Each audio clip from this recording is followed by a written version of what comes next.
ദൈവത്തിന്റെ വലിയൊരു നാമത്തിന് സ്തോത്രം ചെയ്യുന്ന പ്രാവശ്യം കൂടെ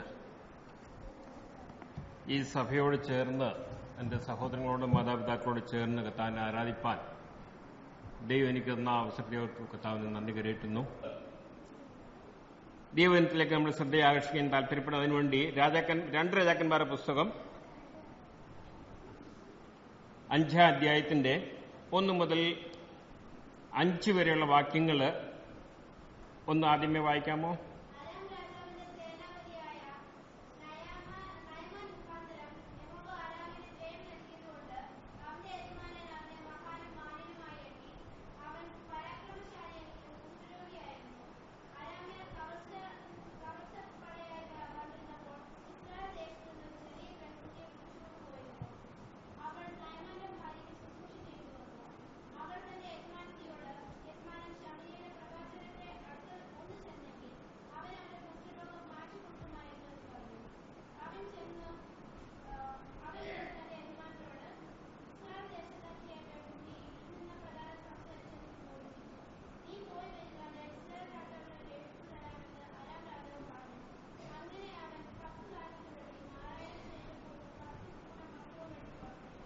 മതി. അതിനുശേഷമുള്ള എൻ്റെ 10 മുതൽ 12 വരെയുള്ള വാക്യങ്ങൾ കൂടെ.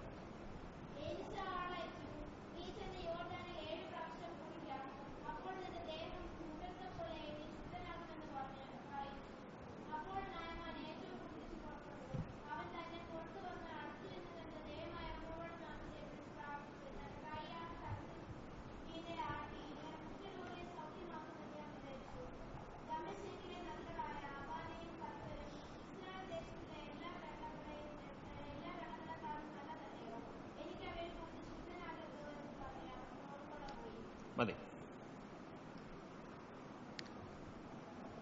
നമ്മുടെ പാസ്റ്റർ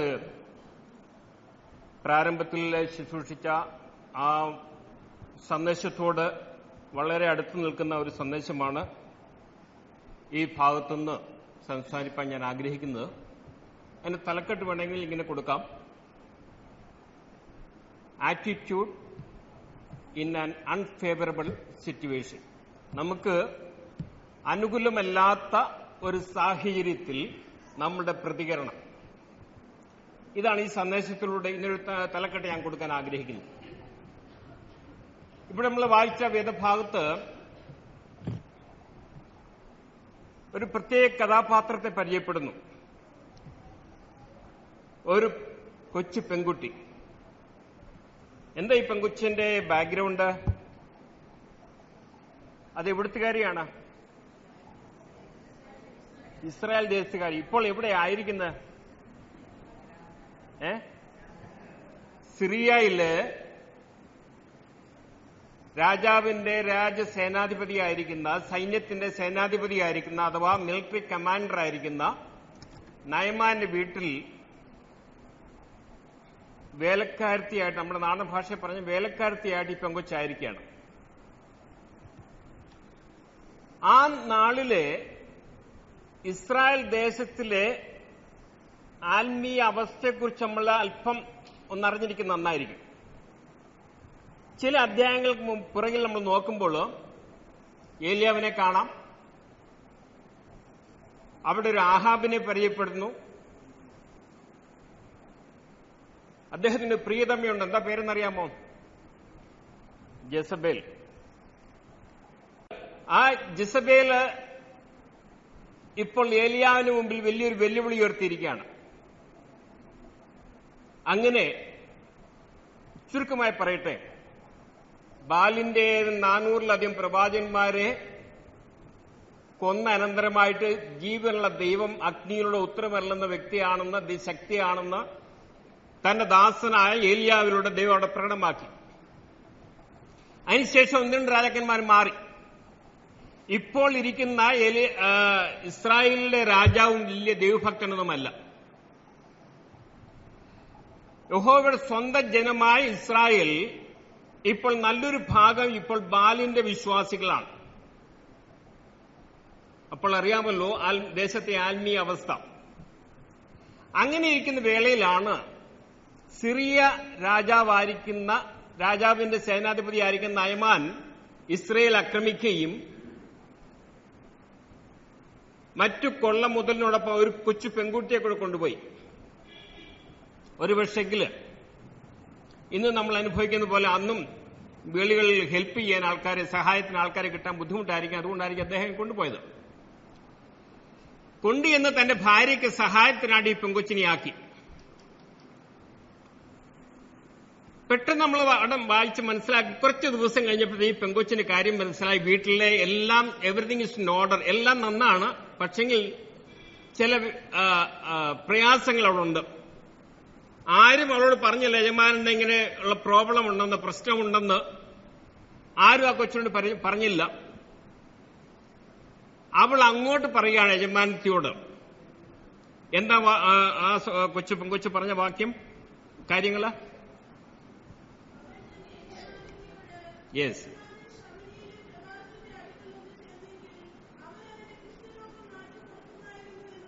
മതി. ഒരു മിലിറ്ററി കമാൻഡറുടെ വീട്ടിൽ വേലയ്ക്ക് നിൽക്കുന്ന ഈ പെങ്കൊച്ച് ഒരു അടിമയ്ക്ക് തുല്യമാണ്. അവർക്ക് അവിടെ വലിയ വോയിസ് ഇല്ല, അവർക്ക് വലിയ അഭിപ്രായ സ്വാതന്ത്ര്യം അവിടെ കാണത്തില്ല ന്യായമായിട്ടും. എങ്കിലും ഒരു പക്ഷെങ്കിൽ അവിടെ പെരുമാറ്റം കൊണ്ടായിരിക്കാം, ആ യജമാനത്തിയുടെ താല്പര്യത്തിനനുസരിച്ച് അവൾ ജോലി ചെയ്യുന്നുകൊണ്ടായിരിക്കാം അവിടെ വാക്ക് ഈ യജമാനത്തി ചെവിക്കൊണ്ടു. ഈ കൊച്ചു പെങ്കൊച്ച് യജമാനത്തോട് പറഞ്ഞ വാക്ക് ആ സ്ത്രീ ഉടൻ തന്നെ ഭർത്താവിനോട് പറഞ്ഞു, ഇങ്ങനെ ഈ പെങ്കൊച്ചു പറഞ്ഞിരിക്കുന്നു, ശമരിയയിലെ പ്രവാചകന്റെ അടുക്കൽ ചെന്നാൽ നിനക്ക് സൗഖ്യം വരുന്ന ആ പെങ്കൊച്ചു പറഞ്ഞിരിക്കുന്നു. അപ്പോൾ ഞാൻ പറയട്ടെ, വീട്ടിൽ നിൽക്കുന്ന, വേലയ്ക്ക് നിൽക്കുന്ന ഒരു അടിമ പെങ്കൊച്ചു പറഞ്ഞ വാക്ക് കേട്ട് ഉടനെ നടപടി എടുക്കുവാൻ തക്കണം ഈ നയമാനും ഭാര്യയും തീരുമാനമെടുത്തു. അങ്ങനെയാണെങ്കിൽ ആ കൊച്ചിന്റെ വാക്കിന് വിലയുണ്ട്. Praise the Lord. ഞാൻ പറയുന്ന കാര്യം മനസ്സിലാവുന്നുണ്ടോ? ഈ കൊച്ചു പെങ്കൊച്ചാണ്. എങ്കിൽ പോലും അവളുടെ പെരുമാറ്റത്തിൽ നിന്ന് ഈ യജമാനത്തിക്ക് മനസ്സിലായി ഇവള് പറയുന്ന വെറും ചുമ്മാതെ തമാശ പറയല്ല, ഇതിനകത്ത് കാര്യമുണ്ട് എന്ന്. ആ വാക്ക് യജമാനത്തി അംഗീകരിച്ചു. യജമാനോട് പറഞ്ഞു, തന്റെ ഭർത്താവിനോട് പറഞ്ഞു. ഭർത്താവ് അത് രാജാവിനെ ബോധിപ്പിച്ചു. ഇനി ഈ പെങ്കൊച്ചിന്റെ ബാക്ക്ഗ്രൗണ്ട് ചിന്തിച്ചു നോക്കിക്കേ. ഞാൻ പറഞ്ഞു, ഇസ്രയേൽ മക്കള് പൊതുവെ ആത്മീയം വന്ന സ്ഥിതിയിൽ ആയിരിക്കുന്ന അവസ്ഥയാണ്. ആ സന്ദർഭത്തില് ഈ പെങ്കൊച്ച് ദൈവഭയമുള്ള ഒരു കുടുംബത്തിലെ ഒരു കുട്ടിയാണ്. അതുകൊണ്ടാണ് ഈ പ്രവാചകന്മാരുമായിട്ടും ഒക്കെ അവിടെ നടക്കുന്ന കാര്യങ്ങളെക്കുറിച്ചും ഇവർക്ക് അറിവ് കിട്ടിയത്. ചില പണ്ഡിതന്മാർ പറയുന്ന കഷ്ടിച്ച് അവർക്ക് 8 or 10 വയസ്സ് മാത്രമേ പ്രായം കാണത്തുള്ളൂ. ഈ പെങ്കൊച്ചൊരിക്കൽ പോലും ഏലീശയെ കണ്ടിട്ടില്ല, പരിചയപ്പെട്ടിട്ടില്ല. ഏലീശയുടെ ശുശ്രൂഷ ആരംഭിക്കുന്ന 1 or 2 ചാപ്റ്ററിന് പുറകില്ല. തന്റെ ശുശ്രൂഷ ആരംഭഘട്ടമാണ് ഏലീശയെ. ഏലീശയുടെ ചരിത്രം നോക്കിയാൽ താൻ ഒരിടത്ത് പോലും ഒരു കുഷ്ഠരോഗിയെ സൗഖ്യമാക്കിയിട്ടില്ല. തന്റെ ഹിസ്റ്ററി നോക്കിയാൽ ഒരിടത്ത് പോലും അദ്ദേഹം ഒരു കുഷ്ഠരോഗിയെ സൗഖ്യമാക്കിയിട്ടില്ല. യേശു കർത്താവ് തന്നെ അത് പറയുന്നുണ്ട് സുവിശേഷങ്ങളിൽ. ആ ഭാഗത്തേക്ക് പോകുന്നില്ല. എങ്കിൽ പോലും ഈ പെങ്കൊച്ചിന് മനസ്സിലായി, എന്റെ നാട്ടിലെ ശമരിയിൽ ജീവിക്കുന്ന ഈ പ്രവാചകന്റെ അടുത്ത ഈ യജമാനൻ ചെന്നാൽ തനിക്ക് സൗഖ്യം പ്രാപിക്കും. ഈ കൊച്ചെങ്ങനെ മനസ്സിലായി? ന്യായമായിട്ടും അവിടെ വീട്ടില് ഉള്ള സംസാരമായിരിക്കാം, അവിടെ മാതാവിൽ നമ്മൾ ഗ്രഹിച്ചതായിരിക്കാം. ശമരിയിലുള്ള പ്രവാചകനുണ്ട്, അവൻ യഹോവയുടെ ദാസനാണ്, അവനിലൂടെ അത്ഭുതങ്ങൾ നടക്കുന്നുള്ള കാര്യം ആ മാതാവിൽ നിന്ന്, ആ ഭവനത്തിലെ അന്തരീക്ഷത്തിൽ നമ്മൾ മനസ്സിലാക്കിയിട്ടുണ്ട്. ദൈവത്തിനെ ഞാൻ പറയട്ടെ, ഈ പെങ്കൊച്ച്, എന്റെ വാക്കുകളെ വേഗം ചുരുക്കാൻ ആഗ്രഹിക്കുന്നു. ഈ പെങ്കൊച്ചിന് ന്യായമായിട്ടും വേണമെങ്കിൽ ഒരു പ്രതികാര മനോഭാവം കാണിക്കാം. ഞാൻ എന്റെ നാട്ടിൽ സ്വയമായിട്ട് സ്വാതന്ത്ര്യത്തോടെ ജീവിച്ചിരുന്ന അവിടെ എന്നെ ഞങ്ങളെ ആക്രമിച്ച് എന്നെ അടിമയാക്കിക്കൊണ്ട് ഇവിടെ വേലയ്ക്കെടുപ്പിക്കുകയാണ്, ഇവൻ അങ്ങനെ തന്നെ വരണം എന്ന് വേണമെങ്കിൽ ന്യായമായിട്ടും ഈ പെങ്കൊച്ചിനെ വിചാരിക്കാമായിരുന്നു. ഏപ്രക്കാരാണ് അങ്ങനെ വിചാരിച്ചതിനുമായിരുന്നു. നമ്മുടെ സ്വന്തം സഹോദരങ്ങൾ നമുക്കെതിരാണെങ്കിൽ അവർക്ക് അങ്ങനെ തന്നെ വരണം എന്ന് പ്രാർത്ഥിക്കുന്ന ആളുകളാണ് നമ്മൾ. എല്ലാവരുമല്ല. അങ്ങനെയാണെങ്കിൽ ഈ പെങ്കൊച്ച് ന്യായമായിട്ട് അത് പ്രാർത്ഥിക്കേണ്ടതാണ്. പക്ഷെ അവർക്ക് സിമ്പതി തോന്നി, എന്റെ യജമാൻ ഇങ്ങനെ എന്നും കുഷ്ഠരോഗിയായിട്ടിരിക്കുന്നത് നല്ലതല്ല, അദ്ദേഹത്തിന് സൗഖ്യം വരണമെന്ന് ഇവളും ആഗ്രഹിച്ചു. Praise the Lord. എവിടുന്ന് ഈ പെങ്കൊച്ച് ഇത് പഠിച്ചത്? അവിടെ വീട്ടിൽ നിന്നാണ്. ഈ പെങ്കൊച്ചിന് ഞാൻ പറഞ്ഞല്ലോ, ഏലീശയോട് യാതൊരു മുൻപരിചയവുമില്ല. എങ്കിൽ അവളുടെ വീട്ടിലെ ചർച്ചാ വിഷയം ദൈവത്തിന്റെ പ്രവാചകനെക്കുറിച്ചും താനിലൂടെ ദൈവം ചെയ്യുന്ന അത്ഭുതങ്ങളെക്കുറിച്ചുമാണ്. ദൈവപൈതലേ, നമ്മുടെ റിയാക്ഷൻ, നമ്മുടെ പ്രതികരണം, നമുക്ക് അനുകൂലമല്ലാത്ത സാഹചര്യം നമ്മുടെ ജീവിതത്തിൽ നേരിടുമ്പോൾ അവിടെ വേണമെങ്കിൽ പ്രതികാര മനോഭാവത്തോടെ വേണമെങ്കിൽ നമുക്ക് റിയാക്ട് ചെയ്യാം, പ്രതികരിക്കാം. എന്നാൽ ഈ പെങ്കൊച്ച് വിചാരിച്ചത് എനിക്ക് കണ്ടായ കഷ്ടങ്ങൾ അതിന് പ്രതികാരം വീട്ടാനുള്ള സമയമല്ല, അതിലൂടെ ഒരു വ്യക്തിയെ യഹോവയെങ്കിലേക്ക് പരിചയപ്പെടുത്താനാണ് ഈ പെങ്കൊച്ച് ആഗ്രഹിച്ചത്. ഇന്ന് പല വിശ്വാസ ഭവനങ്ങളിലും നടക്കുന്നത് പാസ്റ്റർമാരെ കുറ്റവും കുറച്ചിലും അവരുടെ ഹിസ്റ്ററി എണ്ണുന്ന സംഗതികളാണ് പല കുടുംബങ്ങളിൽ നടക്കുന്നത്. അത് കാരണമാണ് ഈ പുതിയ തലമുറയ്ക്ക് ദേവദാസന്മാരെ യാതൊരു വിലയുമില്ല. നിങ്ങളുടെ വീട്ടിലൊരു കൊച്ചിനോട് ചോദിച്ച ഏതെങ്കിലും ഭാഷ കാര്യം ചോദിച്ചാൽ അവൻ ആ കൊച്ച് അല്ലെങ്കിൽ ആ പെങ്കൊച്ച് അല്ലെങ്കിൽ ആ മോന് പാസ്റ്ററുടെ ഹിസ്റ്ററി പറയും. എവിടുന്ന് കേട്ടതാ? വീട്ടിലെ സംസാര വിഷയമാണ്. പക്ഷെ ഈ കുടുംബത്തിൽ ഈ പെങ്കൊച്ച് അങ്ങനെയല്ല ചെയ്തത്. അതുകൊണ്ട് മാതാപിതാക്കളെ ഞാൻ നിങ്ങളെ ഓർപ്പിക്കട്ടെ, നിങ്ങളുടെ കുഞ്ഞുങ്ങൾക്ക് നല്ല അറിവ് മാത്രം പകർന്നു കൊടുക്കുക.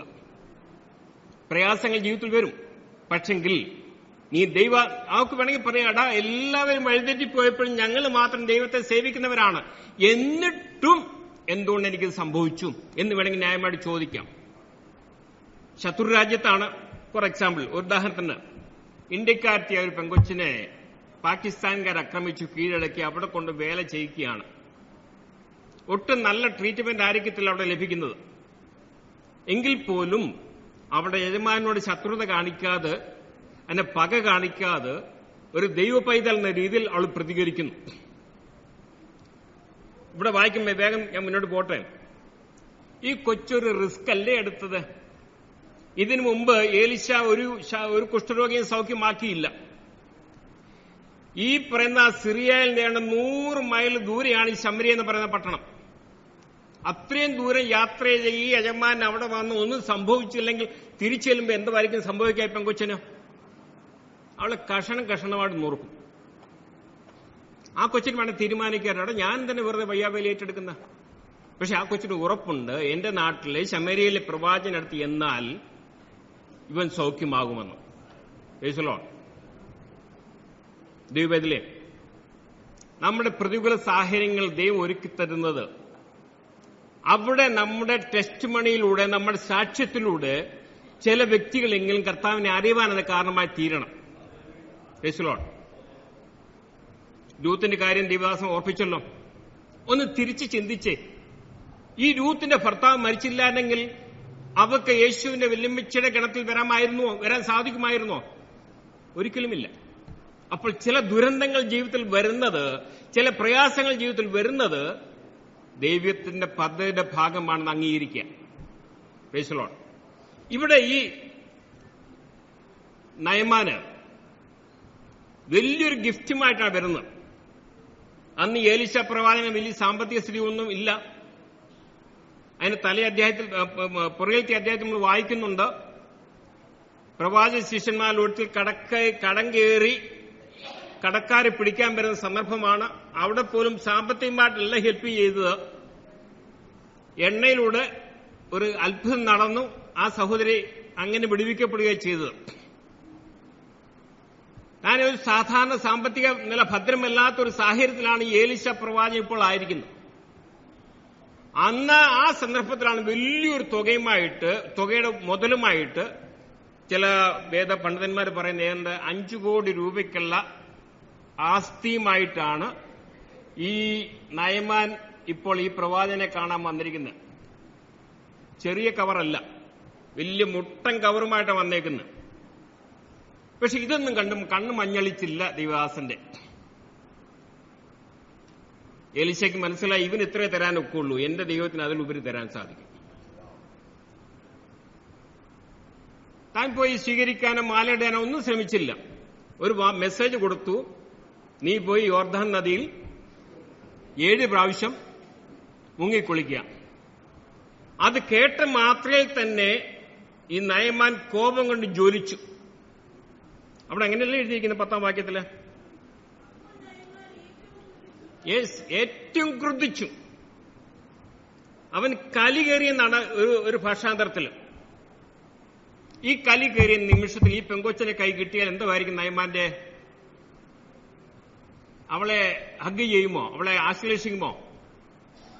എന്തായിരിക്കാം? എന്ത് സംഭവിക്കുമായിരുന്നു ആ സന്ദർഭത്തിൽ ഈ പെങ്കൊച്ചിനെ കൈ കിട്ടിയിരുന്നെങ്കിൽ?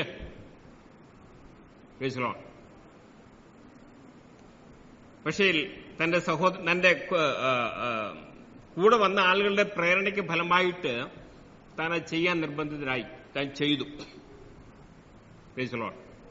നീ ഇപ്പോ 7 പ്രാവശ്യം മുങ്ങുക. 7 എന്നുള്ളത് പൂർണ്ണതയാണ്. ഒരു വ്യക്തിക്ക് നേരെ നിന്നുകൊണ്ട് മുങ്ങാൻ ഒക്കത്തില്ല, കുനിഞ്ഞേ ഒക്കുള്ളൂ. പലപ്പോഴും നമ്മൾ ദൈവത്തിൽ അല്പം കുമ്പിടാൻ താഴുവാൻ മനസ്സില്ലാത്തത് കാരണമായിട്ട് പലതിനകത്തൊന്നും നമുക്ക് വിടുതൽ കിട്ടുന്നില്ല. ഞാൻ പറയുന്നത് മനസ്സിലാണെന്ന് കരുതുന്നു. ദൈവത്തിൽ താഴൂ, നിഗളം മാറ്റിവെക്കൂ. ദൈവം വിടുതൽ അയക്കാൻ വിശ്വസ്തനാണ്. ഈ നയമാൻ അത് ചെയ്തു. അവൻ സൗഖ്യം പ്രാപിച്ചു. ഇതെങ്ങനെ സംഭവിച്ചു? ആ പെങ്കൊച്ചിന്റെ സാക്ഷ്യം. ഒരു കൊച്ചു പെങ്കൊച്ച്, അവളുടെ സാക്ഷ്യ നിമിത്തം വലിയൊരു വ്യക്തി, ദേശത്തിലെ അറിയപ്പെടുന്ന ഒരു വ്യക്തി. ഈ പെങ്കൊച്ചിന് പേരില്ല. അവിടെ പേരെന്താ നമുക്ക് അറിഞ്ഞുകൂടാ.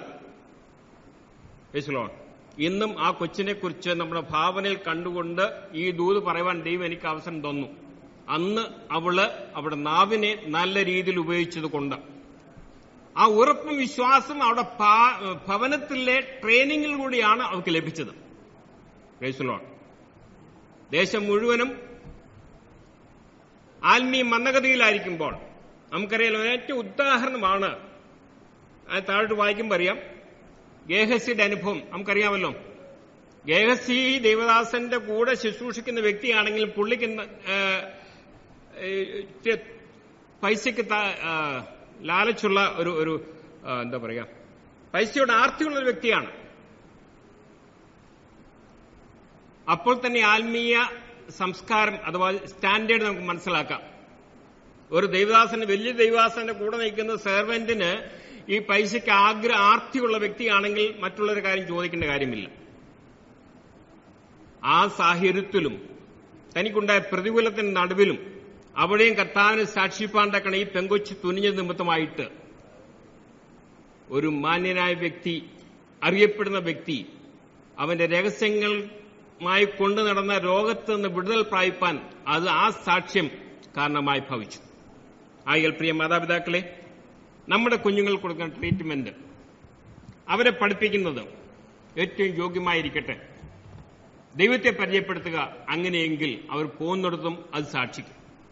അടിമയായി പോയാലും വേണ്ടില്ല, നിനക്ക് പ്രതികൂലമുണ്ടായാലും വേണ്ടില്ല, എവിടെ നിന്നെ അയക്കുന്നുവോ ആ സ്ഥലത്ത് ദൈവത്തിന്റെ സാക്ഷ്യം വഹിപ്പാൻ തക്കണം നമ്മുടെ കുഞ്ഞുങ്ങൾ തയ്യാറാകണം. എങ്കിൽ അതിനുള്ള പരിശീലന കളരി നമ്മുടെ ഭവനങ്ങളാണ്. സീരിയലിനകത്തുനിന്ന് ഈ ട്രെയിനിങ് കിട്ടത്തില്ല, ടിവിക്കകത്തുനിന്ന് ഈ ട്രെയിനിങ് നമുക്ക് ലഭിക്കത്തില്ല. ലഭിക്കണമെങ്കിൽ ദൈവാശ്രയമുള്ള മാതാപിതാക്കൾക്ക് മാത്രമേ തങ്ങളുടെ കുഞ്ഞുങ്ങൾക്ക് ഈ ദൈവാശ്രയം കൊടുക്കാൻ ഒക്കുള്ളൂ. എന്റെ വാക്കുകളെ ഉപസംഹരിക്കുകയാണ്. ഈ ശമരിയിൽ വേണ്ട 30 മൈലിലൂടെ യാത്ര ചെയ്ത് വേണം യോർദാൻ നദിയിൽ ചെല്ലാൻ. നിനക്ക് സൗഖ്യം വേണോ? പ്രവാചകൻ ദേവദാസൻ പറയുന്ന അനുസരിക്കുക. ദൈവത്തിൽ പൂർണ്ണമായി താഴുക. അങ്ങനെയെങ്കിൽ വിടുതൽ ലഭ്യമാണ്. ഇനി ആ പെങ്കൊച്ചിന്റെ അവസ്ഥ, ഈ നയമാൻ തിരിച്ചു ചെല്ലുമ്പോൾ എങ്ങനെയായിരിക്കും അവളെ വെൽക്കം ചെയ്യുന്നത്? നിങ്ങളെ ഭാവനയിൽ കണ്ടു നോക്കിയാട്ടെ. ഇതൊന്നും പ്രതീക്ഷിച്ചല്ല ആ കൊച്ച് ഈ കാര്യത്തിന് വേണ്ടി, ഈ സാക്ഷ്യത്തിന് വേണ്ടി ഒരുമ്പെട്ടത്. പ്രതികാര മനോഭാവങ്ങൾ വെച്ചു പുലർത്തിയതെങ്കിൽ ഒരിക്കൽ പോലും നയമാൻ സൗഖ്യമാകുകയില്ലായിരുന്നു. ആകിയാൽ ദൈവം തരുന്ന അവസരങ്ങളെ നമ്മുടെ തലമുറകൾ നന്നായി വിനിയോഗിക്കണം എന്നുണ്ടെങ്കിൽ അവരെ ദൈവപരിജ്ഞാനത്തിൽ വളർത്തിയെടുപ്പാൻ നമുക്ക് തയ്യാറാകാം. നമ്മുടെ ആറ്റിറ്റ്യൂഡ് അൺഫേവറബിൾ ആയിട്ടുള്ള സിറ്റുവേഷനിൽ, നമുക്ക് അനുകൂലമല്ലാത്ത സാഹചര്യത്തിൽ നമ്മുടെ പ്രതികരണം അത് ദൈവികമാണെങ്കിൽ ചിലരെ കർത്താവിനെ പരിചയപ്പെടുത്തുവാൻ അത് കാരണമായി തീരും. ഈ ചിന്ത നമുക്ക് ആത്മീയ പ്രചോദനം തരട്ടെ. നിങ്ങളുടെ പ്രാർത്ഥന ഒരിക്കൽ കൂടി ആവശ്യപ്പെട്ടുകൊണ്ട് ഞാൻ വാക്കിൽ വിരമിക്കുന്നു.